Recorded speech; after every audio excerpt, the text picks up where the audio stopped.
troisième et dernière manière que je vous propose là maintenant pour modifier les couleurs. Donc, je vais dupliquer encore. Voilà.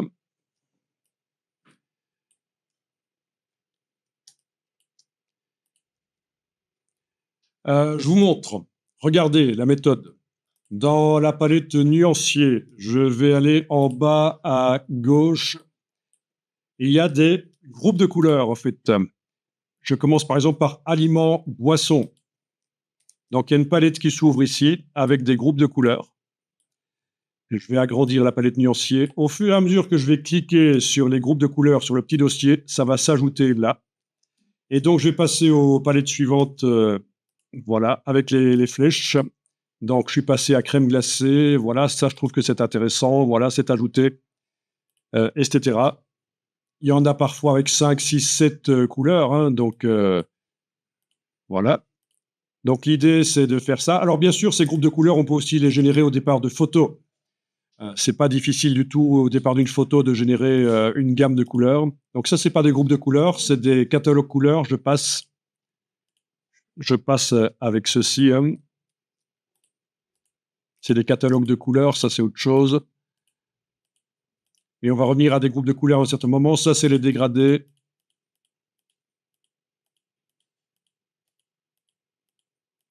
Ben oui, c'est tout le menu en fait. Hein. Voilà, on est revenu à des groupes de couleurs. Alors, ce qui peut être intéressant, c'est aussi de visualiser avec les noms, mais oui, les noms, c'est ça. Donc, là, vous voyez, ils ont donné des noms évocateurs. Ça peut être intéressant.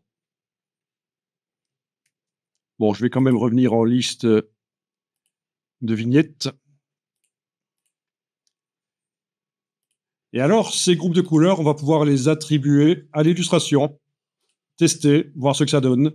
OK, dans un premier temps, allez-y, ajoutez des groupes de couleurs aux nuanciers. Ne faites pas comme certains avant, dans une autre formation, ils ont ajouté des groupes de couleurs, ils en ont ajouté 2, quoi. Vous voyez que je suis déjà quasiment au 12e, quoi. Allez-y, n'hésitez pas. Bon, bien sûr, on peut en ajouter plusieurs. Clic, majuscule, clic et demander ajouter au nuancier. Ça marche aussi. Hein.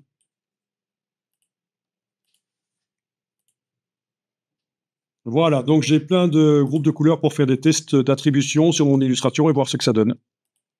Voilà, pendant que vous faites ça, je vous montre que dans Illustrator, je ne sais pas si vous savez, mais il y a dans affichage, format d'épreuve, on a de la simulation du daltonisme.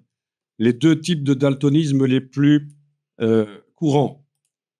Et donc, ça vous montre comment quelqu'un verra votre illustration si elle a ce type de daltonisme ou l'autre.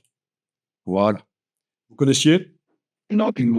C'est super important parce que c'est l'inclusion. Quand on fait un boulot commercial, il faut savoir que 5% des garçons blancs ont des problèmes de vision des couleurs.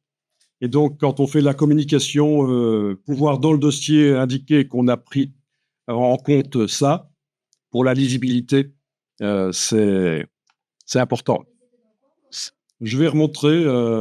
Donc ici, je vais juste faire un bloc. Voilà. Puis je vais mettre un texte. Et on va voir que dans le cas de texte, c'est évidemment important de penser à ça. Voyons un peu. OK. Donc là, une personne à vision normale voit ça. Et puis affichage, couleur, affichage, format d'épreuve, daltonisme. Voilà ce qu'un daltonien verra. L'autre type de daltonisme, voilà. Et donc, il est possible que vous choisissiez une couleur qui est bien différente pour vous et qu'en réalité, pour la personne qui voit ça, ça va être quasiment illisible. Je vais dans affichage, je décoche couleur d'épreuve. Oui, là même, pour quelqu'un de normal, c'est difficile. Il faudrait que j'arrive à trouver quelque chose, mais... OK, voilà. Alors, voyons un peu ça. Oui, voilà, ça, pour une personne normale, et puis pour un daltonien de type Pronatop, voilà ce qu'il voit. Ah ah. pour un daltonien de type 2 Terranope, là, ça va mieux. Ça dépend quel est le type de cône sur la rétine qui est défaillant, en fait, hein. C'est pour ça qu'il y a plusieurs types de daltonisme. Il y en a plus que deux, en fait, hein, mais bon, c'est les deux plus courants. Et donc, c'est génétique, c'est uniquement les garçons caucasiens, donc c'est-à-dire les garçons blancs qui sont daltoniens. Enfin, majoritairement. Il peut y avoir du daltonisme chez les filles et dans d'autres types, mais voilà. C'est un gène qui est transmis par la mère, mais qui n'affecte que les garçons. Donc 5% des garçons blancs, moi, dans certaines écoles où j'interviens, forcément, si je vois un groupe de 30 étudiants et étudiantes devant moi, je suis sûr qu'il y a au moins 2-3 daltoniens dedans, en fait. Donc c'est important, parce que contractuellement, vous pouvez dire: «Oui, nous avons vérifié que, le poster est lisible par, le poster, la brochure et cetera est lisible par les daltoniens». Voilà, voilà. Après, il y a aussi les dyslexiques. On peut aussi, utiliser des systèmes pour, faciliter la lecture aux dyslexiques, mais ça, c'est encore autre chose. J'en parle surtout dans les formations InDesign, en fait, la dyslexie.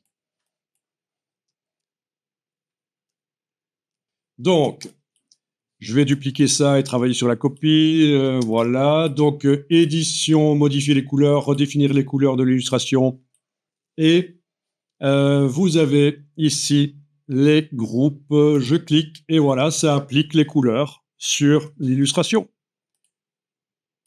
C'est pas génial, ça? Et ça applique les couleurs du groupe, ça transforme toutes les couleurs, similaires, de l'illustration dans la couleur qui fait partie du groupe, en fait, hein. Et encore une fois, il y a plein de nuances là. Il faudrait passer ici en exact si on veut vraiment réduire le nombre de couleurs. OK. Et alors, on a la redistribution aléatoire dans l'illustration. Il y a peu de couleurs dans le groupe, alors forcément, ça fait un truc bizarre. Ça va demander du retravail après. Voilà. OK, je vais essayer d'autres groupes. Voilà. Ça peut être sympa. Parce que ça vous donne plein de choix.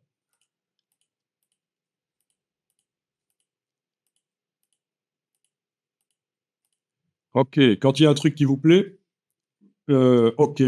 Surtout, il faut faire OK. Alors, il demande d'enregistrer les modifications apportées au groupe de nuances. Vous pouvez répondre oui. C'est juste l'ordre des nuances, en fait. Ensuite, je duplique et là, je peux tester, tiens, sur base de ça que je trouvais bien, qu'est-ce qui se passerait si je retournais là et que je demande de modifier de manière aléatoire la saturation et la luminosité. Donc là, les couleurs restent les mêmes, hein. Le rouge reste rouge, le bleu reste bleu, le jaune reste jaune, mais on est en train de modifier de manière aléatoire la saturation et la luminosité. Voilà. OK. Très intéressant pour faire des recherches, ce genre de choses.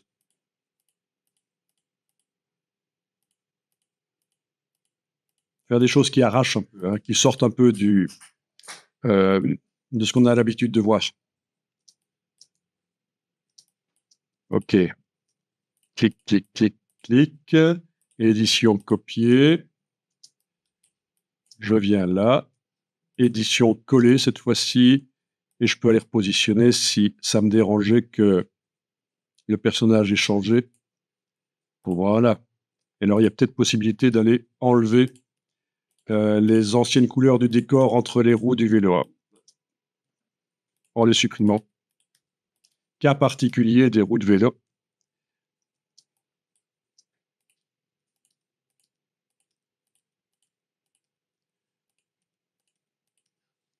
Enfin, vous voyez.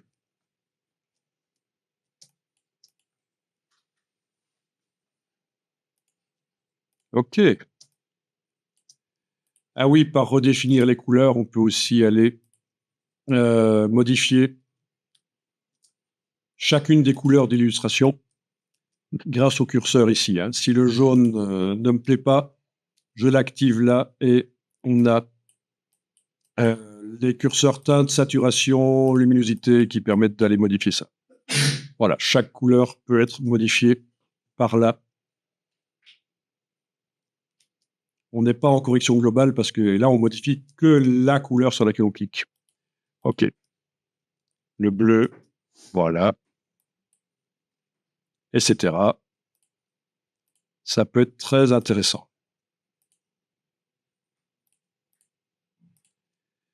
OK.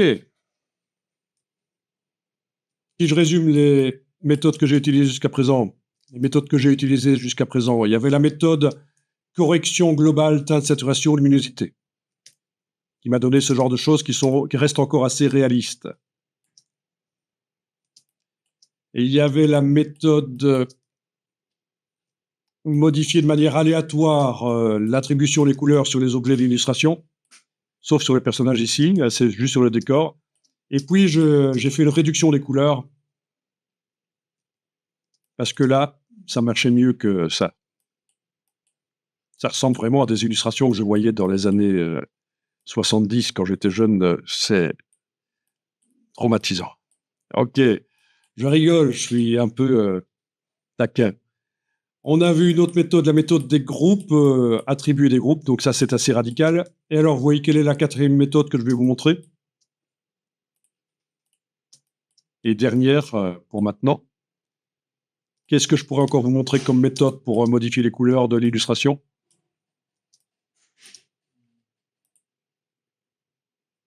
Recolorisation générative. Ça, c'est l'IA qui va vous aider pour coloriser. Voilà.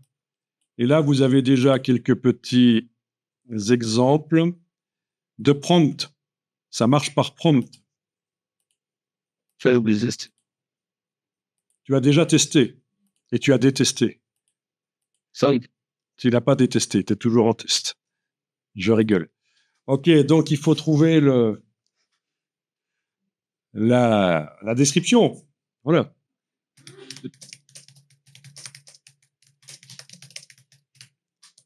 Voilà. Générer. Oui, parce qu'il y avait des exemples de prompts, mais on peut écrire ses propres prompts, hein. Voilà, ça c'est lever de soleil, lever de soleil. Ah tiens, j'ai mal écrit soleil. Il a quand même compris apparemment. Lever de soleil en hiver dans la neige. Et ça, c'est l'ambiance colorée qu'il me propose. Sinon, comme pour la génération IA d'illustration, on peut aussi ici forcer la présence de certaines couleurs. Donc, je vais forcer la présence de cette couleur cyan, par exemple, également du rose. Comment est-ce qu'on fait pour les enlever encore une fois qu'on les a mises? Ça, c'est malin. Toi qui as testé, tu te souviens, tu as testé l'ajout de couleurs? Non, juste peut-être les variantes. Je ne me souviens plus comment on fait pour faire en sorte qu'une couleur... Ah oui, tout simplement, enlever la couleur. Voilà, bien, bien vu. OK, je vais mettre une autre couleur que le rose alors. J'avais déjà testé, mais j'avais oublié en fait. Voilà. Donc ces deux couleurs-là, générées, et ça devrait les utiliser forcément. Voilà, il y a les deux couleurs, le bleu et l'orangé que j'avais demandé. OK. Je vais ajouter le rose. Non, pas le rose. Ça, on va peut-être vraiment voir que ça marche. Le vert foncé.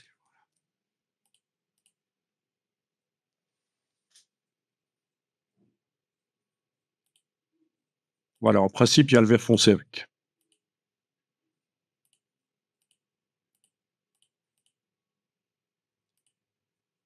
OK, très intéressant.